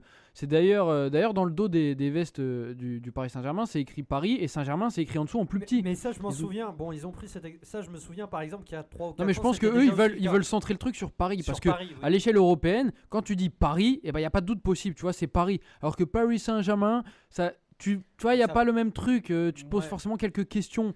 Et Paris, c'est clair, c'est net, c'est précis, ça fait beaucoup plus vendre et je pense que de toute Alors, façon, dans il y a ce cas-là, ils forcément auraient un pris aspect marketing. Le Paris FC, mais Ah pour ouais. moi, Paris Saint-Germain, C'est pas n'importe c'est quoi. déjà quand on entend ça, moi j'essaie de me mettre à la place de quelqu'un qui ne connaît pas le club. Bah ça sent l'histoire. Tu vois Saint-Germain, tu dis bon bah c'est un club qui a quelque chose. Tu te mets pas à la place d'un mec lambda. Là, tu es trop. Paris Saint-Germain, le mec il se dit j'aime pas le foot, le mec lambda, c'est tout. Il y a pas de Non, mais quelqu'un, raisonnement. un mec, Il n'y a pas de raisonnement possible. C'est pas, tu sais que le mec en regardant le nom il du y a club, pas il va de- pas faire il y a un pas d'autre analyse club qui sociologique. s'appelle Saint quelque Et chose même ou un autre truc. implicitement. Après, c'est le Paris Saint-Germain, c'est un club qui est né de la fusion de deux clubs, du Paris FC, ex-Paris FC, et du stade Saint-Germinois. Donc c'est assez rare ailleurs en Europe, mais en France, on a pas mal de clubs qui sont nés de la fusion de deux clubs. Pas trop au football actuellement, quoique Evian Tonon Gaillard, c'est bien la fusion de deux clubs, si je me trompe pas, c'est Croix de Savoie avant. C'est ça. Au handball, il y a plein de clubs, il y a Non, Nantes-Cresson, il y a Après, tu vois, au basket, c'est pareil. c'est une question d'habitude. Moi, ce que je veux surtout dire, c'est que c'est une question d'habitude et de vision. Paris Saint-Germain, tu dis ah ouais, mais Saint-Germain serait bien. Tu vois, Saint-Germain, c'est bien, c'est de l'histoire, etc. Tu veux le réduire à Paris. Tu crois vraiment que Newcastle aurait pas eu l'identité de Newcastle si c'était pas. Non si mais c'était est-ce que appelé ça Newcastle vous upon fait pas Tyne? peur vous Non. Mais non mais imagine le mec, d'accord, c'est marketing, t'enlèves Saint-Germain, c'est un petit truc. Mais le jour où ils te foutent un maillot vert au Paris Saint-Germain, mais Ils le feront pas. quel rapport avec l'histoire? Donc je pense pas qu'ils iront jusque là quand même. Ça c'est peut-être désolé, un je procès suis dé- d'intention. Non mais ils ça le feront c'est pas. non mais heureusement qu'ils mettront pas un maillot vert au PSG. Je te dis ça, c'est pour extrapoler, pour exacerber le truc. et te montrer que finalement, si tu pousses trop à fond les logiques marketing, tu peux arriver à un stade où ça n'a plus aucun sens. La logique marketing, pour moi, si tu veux partir dans cet exemple-là, il est déjà poussé avec les noms des stades. Simplement avoir Arsenal qui joue dans l'Emirates Stadium, excuse-moi si c'est pas la formation par excellence. Tu dis ça il y a 30 ans, tu dis ouais en fait on va donner le nom d'un stade, ça va être une pub. Les gens ils te regardent, les gens ils te regardent, mais c'est pas possible, ça va détruire l'histoire, ça a détruit l'histoire, non. Moi le PSG il y a un maillot bleu, jaune, il y a un maillot bleu ciel avec marqué Marseille dessus. Mais c'est parce que tu connais pas bien, tu t'es pas imprégné des codes du club. Je veux dire un amoureux du club. Tu me dis United, tu me dis demain je joue en bleu ciel, je m'en fous. Marseille, tu parles de Marseille. Marseille ça ne sera jamais rouge et vert. Et pourtant ils ont mis du orange dans leur maillot. Mais c'est pour ça que ça fait scandale, c'est pour ça que ça fait scandale. Regarde City, rouge et noir. Rouge et noir, le maillot, certes maillot extérieur mais rouge et noir. Bon après les maillots extérieurs, maillot extérieur c'est une autre question. Et alors extérieur c'est une autre question, c'est quoi, c'est pareil. C'est les couleurs, tu dis maintenant, dans ce cas-là maintenant il y a d'autres exemples, par exemple en NBA où c'est ultra marketé, etc. Tu regardes les maillots de basket en NBA, c'est toujours les mêmes depuis X années. Il n'y a pas de sponsor, il n'y a même pas de. Apparemment, non, ils vont en mettre à partir de l'année prochaine. Alors là, dans ce cas-là, voilà, peut-être que mon exemple. Il y aura des jolies pubs Pepsi sur les maillots. Bon, bah écoute, et ça va changer quoi? Non, voilà, donc ça, je pense. Pour moi, ça change rien. Moi aussi, la beauté du maillot. Voilà, après, c'est vrai qu'un maillot sans sponsor, c'est quand même plus classe. Je me souviens des maillots du Barça avant. Ça avait quand même une autre gueule ou les maillots d'équipe nationale ont une autre gueule que les maillots avec 10 000 pubs. Mais ça, c'est une autre question. Mais je suis d'accord à peu près avec toi. Je vais faire une réponse nuancée entre les deux. C'est l'identité, elle est importante pour les supporters. Mais au point où on est le Paris Saint-Germain aujourd'hui, où il se pose la question de déménager, de partir du Parc des Princes, de quitter Saint-Germain, de mettre le centre d'entraînement à Poissy et plus à Saint-Germain. Alors dans ce cas-là, puisque vous êtes parti dans cette logique-là, c'est pas plus choquant que ça de modifier tout en respectant un minimum l'héritage. Moi je trouve que quand même l'histoire d'un club c'est super important parce que tu parles d'héritage, il y a aussi ce côté de la transmission. En Angleterre on sait que c'est très important. Si un père tu me dis pour Manchester, d'accord c'est dans ton cœur machin, si un père pendant 50 ans il a connu Manchester avec un maillot rouge ou un maillot jaune et vert et que le lendemain son fils il a Manchester avec un maillot bleu ciel du couleur du rival, ça n'a plus aucun sens. Et alors, les supporters de Liverpool, regarde, je te montre.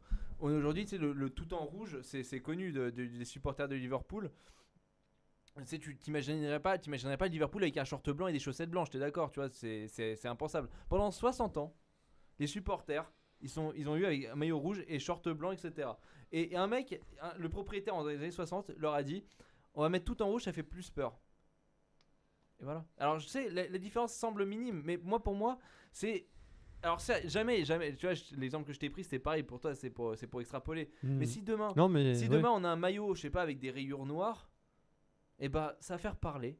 Et après, et dans un an, voilà. Ce qui est important et essentiel quand même, c'est faut pas penser les supporters aussi anglais qu'ils soient. Faut pas penser les supporters comme des abrutis qui ne voient. Non, justement, je pense qu'il y en a beaucoup qui sont attachés à cette histoire du club et t'as une marge où tu peux changer les choses, mais tu peux pas tout bouleverser. Non, là je suis d'accord avec Robin, tu peux pas tout bouger et dans ce cas-là ça provoque trop de problèmes. Pour moi ce discours du jeu, on peut pas tout bouger, c'est une manière des supporters de s'approprier une part du club. Mais le club appartient aux supporters. Non, là je suis pas d'accord. Mais les supporters font partie intégrante du club. C'est ça que vous comprenez pas. Un club sans supporters, ce n'est plus rien du tout. Tu peux pas dire ça. C'est comme dire tiens, mon équipe j'ai envie qu'elle soit offensive. Ce serait bien de jouer avec 11 attaquants le foot, comme ça il y aurait des 11-3. Là tu mélanges tout. Le supporter est partie intégrante du club. Tu regardes au Barça et au Real, c'est des socios. Attends, ça c'est en Espagne. C'est pas une idéologie. Un club sans supporters, c'est rien du tout. Si le stade est vide, le club il n'est rien du tout. Mais je dis, c'est un acteur essentiel, mais il n'appartient pas. Le sentiment d'appartement, ce n'est pas. C'est un leurre, c'est ça que je veux dire. Non mais d'accord, il a pas. Si vous voulez, il a pas 20% des stock options du club. Si c'est ça le problème, si c'est un problème économique pour vous, si c'est parce qu'il a pas 15% de la part du club, d'accord, ça lui appartient pas. Mais n'empêche que le supporter aura toujours son mot à dire dans le club et dans les décisions qui sont prises, quoi qu'il arrive. Parce qu'un club sans supporter, ce n'est plus rien du tout. Ce qui se passe au Paris Saint-Germain, c'est le contre-exemple parfait de ce que tu dis là. Regarde, ils ont viré tous les supporters historiques. Le club se comporte pas plus mal que ça. T'as encore un stade qui est rempli de 45 000 personnes. Si le stade est vide, tu peux acheter Zlatan et compagnie, mais s'il n'y a plus personne dans le stade, ça sert à rien. Il y aura toujours des gens, tu verras. Tu auras toujours, c'est ça le truc, c'est qu'il y aura toujours ces gens-là, c'est des supporters, c'est ce que je te dis. C'est ce que je te dis, c'est que sans ces mecs-là, le club n'est plus rien. Il y aura plus de supporters, il y aura des spectateurs. Avec des spectateurs, tu payes tes trucs. Voilà. Tu perds tes infrastructures. C'est tout. C'est peut-être triste. Moi, je suis pas pour. C'est triste, moi non plus. C'est triste. Je suis pas pour, mais c'est une réalité. C'est comme ça actuellement, et c'est ce qui fait que on peut cracher dans la soupe et énormément de gens crachent dans la soupe.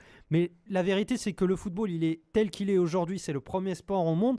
Grâce à cette politique-là, et grâce aux supporters, et grâce à ces supporters, c'est ça que vous oubliez.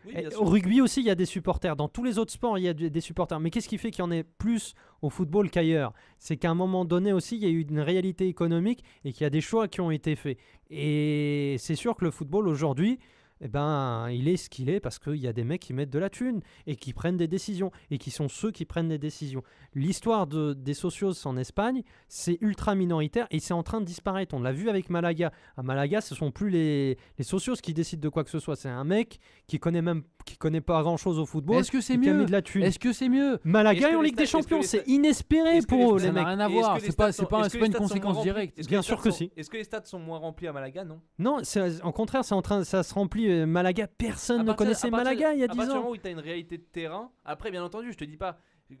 Les exemples qu'on a pris étaient extrêmes tout à l'heure, je te dis pas. Et de toute façon, aucun dirigeant aussi déconnecté qu'il soit du football va être assez idiot pour se priver de leur base. Et tu as raison en disant ça que les spectateurs forment la base. Mais toujours, le principe de ces clubs-là, c'est d'aller à la limite le plus possible de cette base. C'est-à-dire, ils vont aller jusqu'à la limite, jusqu'à l'infranchissable. Ils vont changer et s'approprier jusqu'à une limite.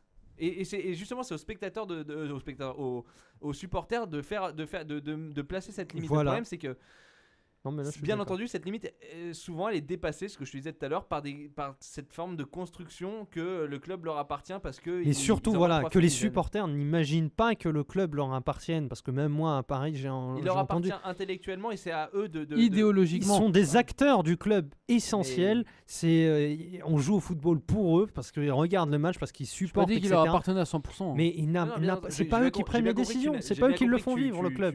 C'est même plus. On n'est même plus au football où, si tu veux, ce sont les mecs qui font des entrées de billetterie. Aujourd'hui, c'est les mecs qui regardent les matchs, qui payent des abonnements.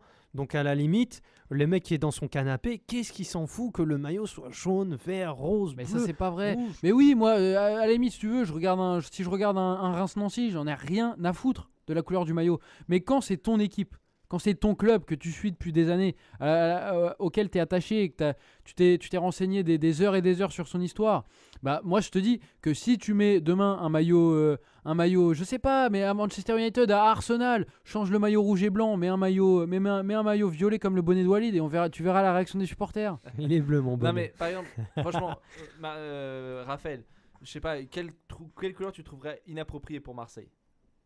Tout sauf le bleu et le blanc. Tous les maillots tout sauf le bleu et blanc. Marseille, il n'y a pas de question, c'est bleu, ciel et blanc. C'est comme au Real. Le Real au domicile, ça joue en blanc, full blanc. Il n'y a pas d'autres possibilités. Tu t'arrêterais d'être pour Marseille. Mais il a déjà été orange. Plus les matchs de Marseille. Imagine que le match, tu vas gueuler, mais ça sera pas pareil. Ça sera pas pareil. Pour moi, ça sera plus vraiment l'Olympique de Marseille. Ça sera plus vraiment. Moi, tu veux que je te dise un truc? Si le maillot change de couleur, mais que Marseille. Quand je regarde le Barça, je m'en fous de la couleur du maillot, je regarde pour le football. Marseille, je regarderai de la même manière, mais il n'y aura plus la même passion. Il n'y aura plus le même attachement à l'histoire du club. Ça, c'est pas vrai. Tu diras ça. Écoute, moi, je te prends un cas concret. Marseille change et passe effectivement à une autre couleur quelconque. Ok, les mecs vont gueuler, ils vont dire c'est pas normal, ils vont même manifester. À Paris, on est allé jusqu'à des manifestations et moi je comprenais pas trop pourquoi, parce que les mecs voulaient le retour absolument du maillot Echter, alors que à mon avis on doit gueuler pour d'autres choses que des maillots, comme par exemple l'implication des joueurs. Mais si Marseille demain met un maillot, je sais pas moi, tout gris, et Marseille est premier et d'excellents résultats, tu verras que les mecs ils vont passer le maillot et tout ça au second plan. Mais est-ce que c'est pour ça? Est-ce qu'il faut s'en réjouir? Est-ce qu'il faut se réjouir de ça? C'est ça que je vous demande. Est-ce qu'il faut se réjouir de cette situation où tout s'achète? Moi, C'est ça le truc. Je me Parce que réjouis c'est bien pas de beau. cette Oui, situation. si tu veux, Marseille sera premier avec un maillot gris. Super. Je me réjouis pas de cette Super. Elle est situation. où la mais signification Mais je me dis En pas que quoi c'est bien, je dis que c'est la réalité et c'est tout. Mais c'est bien le problème, je m'en fous de cette réalité. Je te demande si c'est une bonne chose pour le football. Je te demande si c'est une bonne chose qu'en finale de Ligue des Champions, on est à Manchester avec un maillot bleu-azur et des flammes rouges contre un Marseille avec un maillot vert et jaune. Bah, Est-ce que c'est bien? Écoute, moi je sais pas, c'est pas à moi de répondre, c'est aux fans de football, aux supporters. Mais apparemment, moi je constate juste que le football se porte très bien. Il n'y a jamais eu autant d'argent dans le football. Il n'y a jamais eu autant de gens qui regardent dans le monde entier le football. Tu regardes les stades, sauf exception, c'est de plus en Non, plus mais je plein. vais pas tomber dans le. Ça Enfin, amène- là, j'ai un discours un C'est peu tout. alarmiste. C'est pas non Non, plus mais- dramatique. Il se non, passe mais rien de grave moi, encore en moi, ce pour moment. moi, ça s'est déjà fait. Par le spectre des. Ça s'est déjà fait Des par le stades. spectre. Non, des maillots extérieurs. Tu vois la Juventus l'année dernière jouer en rose avec une étoile noire. Bon, après le rose à la Juventus, ça, C'est une petite ça, Tu vois, signification. tu vois, City C'est joue vieux. en noir- en Non, noir non, et la rouge. rose, Tu vois Arsenal joue en marron. Tu vois. Oui, voilà, Liverpool par joue exemple, en gris, ça, avec oui. des rayures dorées. Mais après le maillot extérieur, Oui, moi, je sais. Mais moi, pour moi, j'accepte pour moi ça. Pour moi, c'est une Parce que si expérimentation. Si finalement le mec, même moi j'ai acheté des maillots extérieurs, j'ai pas honte de le dire, mais si ça c'est beau et ça te plaît et le maillot tu le trouves élégant, tu l'achètes. Si te plaît pas, non. Après c'est vrai que le maillot domicile chez toi, tes couleurs, ça a eu une importance. Pour moi, le jour où le Real ne joue plus tout en blanc à domicile, bah, c'est plus le Real Madrid. Ça Parle-moi de ce restera que le tu veux de Madrid, de la Confédération de Madrid, de ce que tu veux. C'est plus le Real Madrid à partir de là. Mais c'est plus le Real, mais tu as l'histoire. Après, je suis d'accord, mais c'est une question de représentation et pas de fête. Moi, Je pour pense moi, que l'histoire du globalement- club, c'est le nom. Globalement, Après, le nom, j'avais les déc- trophées, les j'avais joueurs. réfléchi ce débat parce que en voyant les réactions sur le statut, j'ai vu qu'il y avait beaucoup de digressions, ça partait dans tous les sens. J'ai lu des trucs mais complètement invraisemblables. Les gens mélangent tout. C'est très grave hein, parce que les gens mélangent tout.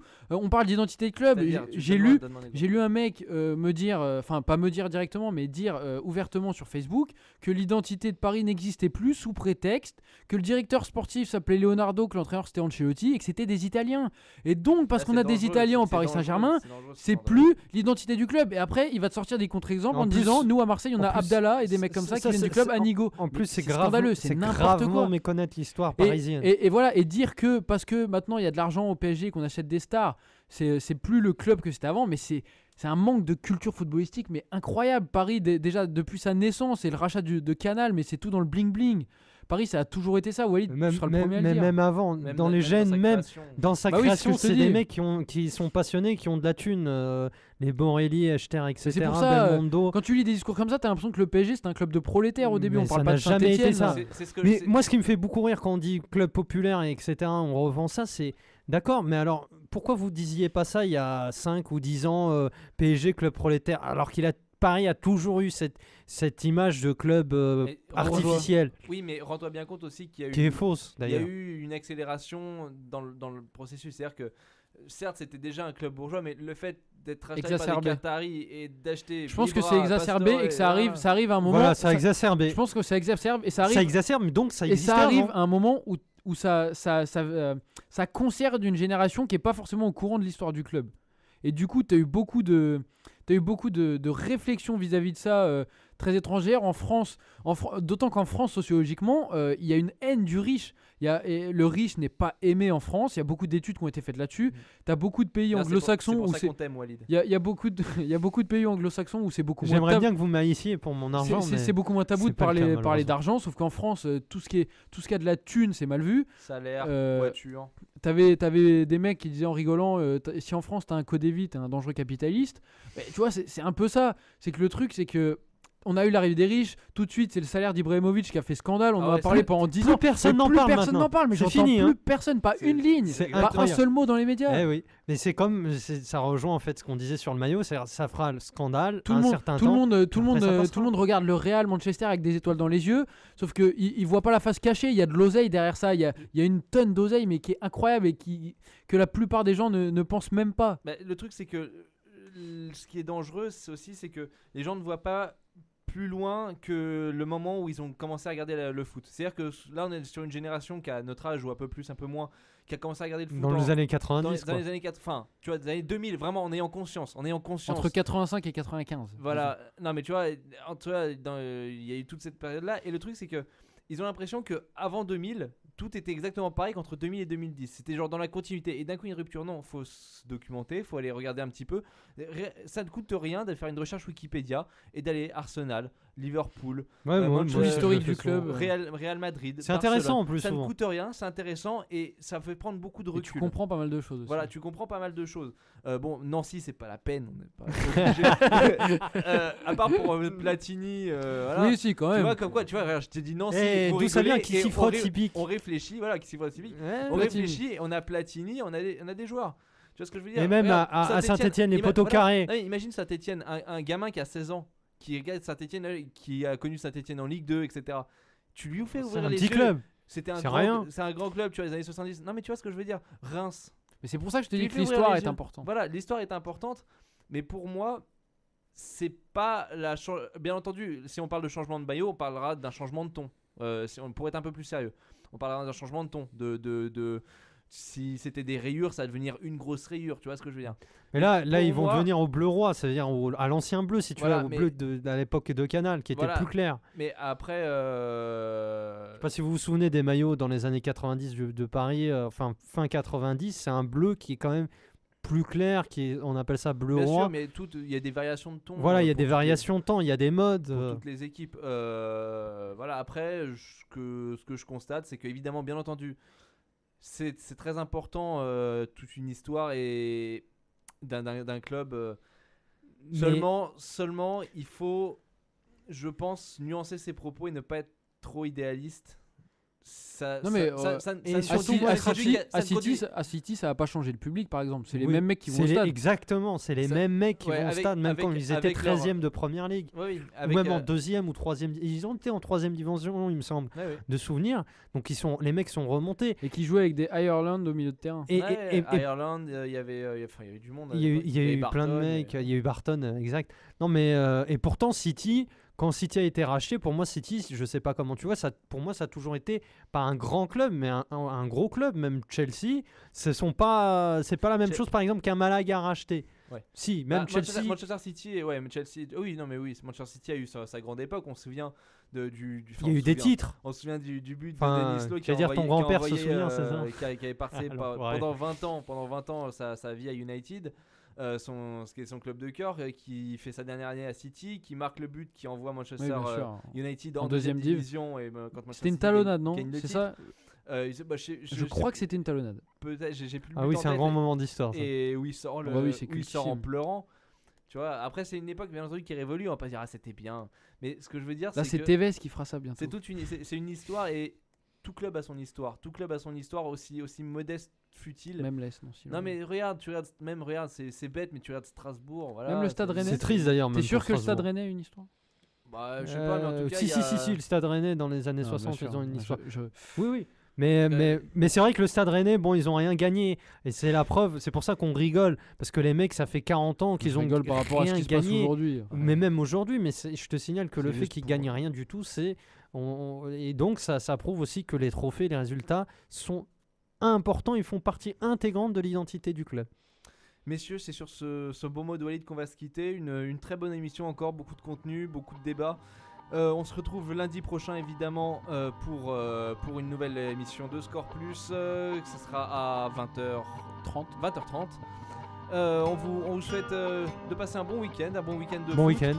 On vous rappelle que le 21, il y aura la soirée de la fin du monde en compagnie de tous les auditeurs, tous les animateurs qui vous feront leur chronique.